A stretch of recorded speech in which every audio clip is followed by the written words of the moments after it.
Hello and welcome to something different slash something that most other YouTubers have been doing before I did it, and I'm just gonna look back, review my driving, and see what I've messed up and need to improve on. All right, and I already see a problem.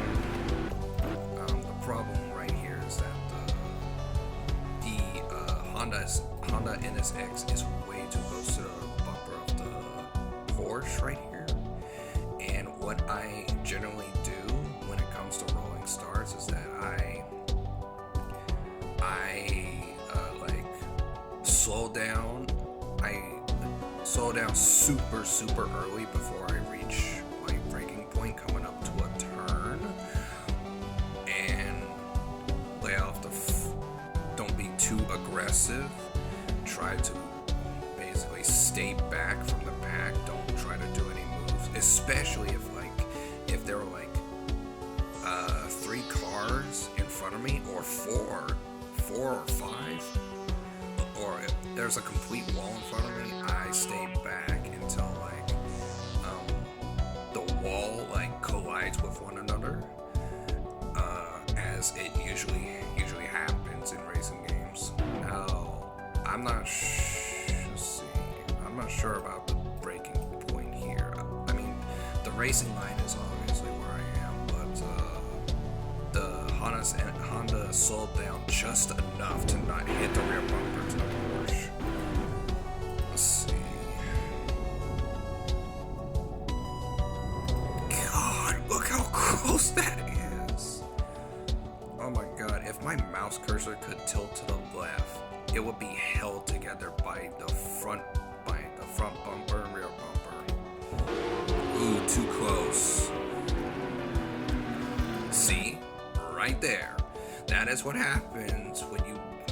That can happen. Okay, that hit, and specifically, they missed their braking point, and then wham, hit that Porsche from behind with great force. Let's see. Here I am driving defensively against this Ferrari semi. Let's see. Ferrari gets up in the inside. I think that was a tap, but it wasn't big as this. Oh, it's not as big as this Ferrari as what they're about to do to this Honda. Boom. Okay, when the guy is in front of me, even if I'm alongside with him, if their bumper is in front of me, or front bumper is still in front of me, and sometimes I will just yield and give them the position. I will back off because of how risky and tough door-to-door driving is, and I sometimes don't shift an extra gear down to prevent colliding with the guy on the inside. See, I'm very close to that Ferrari. I don't have enough race room. Alright, I slow down extra to prevent hitting the back of the Ferrari. See, and we're all good. My Mercedes is lacking grip on this track. Now, what I mean by race room is that okay, I can't explain that properly, but as you're seeing, between me and that Ferrari, I got race room, and it's good to have in case you want to pull a move on your opponent after they mess up their racing line, and you can capitalize on passing your opponent after they mess up their their line with I don't know if it's called a cutback, but I'll call it a cuttish back room. I am sorry for my poor vocabulary, but your race room can be ruined if they drive super defensive. It depends on your opponent. If your opponent is one of those types who don't want to be passed,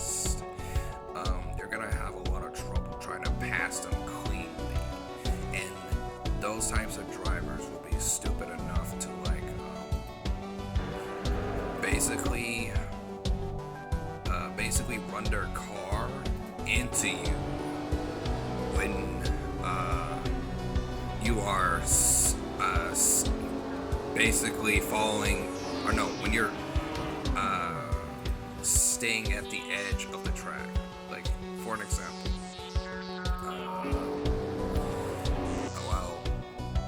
okay, I'll say two things here. Now, say if this Honda NSX was on this edge of the track, and this guy right here, well, he did something that's much more idiotic than those I don't want to be past types of game racing gamers. And it's also okay. The Lamborghini obviously didn't check both ways. I don't know. I don't have telepathy. But this right here, what happened here in real racing is called incident responsibility, where the driver who is off the track re-enters at a bad time just to collide with another driver. I'm more shocked at this Honda NSX driver because look at this. You see the Lamborghini go off from this angle, go right off, and that is more than enough time to react to dodge. But I mean, in my opinion, I think the Honda NSX was too laser focused on just driving that they didn't pay attention to the Lamborghini. Oh, I heard the brake, but still too late. Let's see. Now the Ferrari is a good distance from me, so I don't have to be too cautious on hitting their back. However, when race car drivers mess up, like, I mean, you have to learn your opponent, basically. Whoever you deal with is completely unpredictable. Hell, this guy could have been a griefer. I don't know. The only way to tell, you can't tell who a griefer is until it's too late. But, I mean, it didn't drive like a griefer. Let's see, going for the move. Ferrari drives defensively, left to right. I hit the throttle, slid a little, wiggle. Let's see, hit that curb, wiggled a bit. My car did not have grip on the power on this race. Let's see, Ferrari botched their line. I'm catching up. Still not enough momentum to pass them though, as you saw. Oh, and race room is also crucial. I don't know if I said it already, but it can also be, while you have race room, you can capitalize on putting out a proper racing line. Let's see, improper racing line, wiggle, try to go for the move. I've put the brakes on in case. Let's see, Ferrari goes to the right. Let's see, slow down just enough. See, tap the Ferrari's back a little, not too hard. Let's see. Now right here, I am to the side of this Ferrari, but I am not door to door with this Ferrari. So what I do to be wise is back off, let the Ferrari pass, and slow down extra, and let the car go. Because in my mind, I'm already defeated, and I'm gonna try and get him on the next couple of turns. Don't know if I tapped him or not. Let's see. I think, yeah, I did slow down extra because when two drivers alongside are coming up on a turn, you have to slow down much more earlier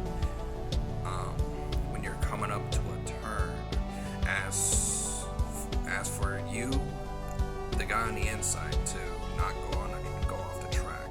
Now the guy on the outside, as you saw earlier, if they don't slow down extra, and if they don't stay,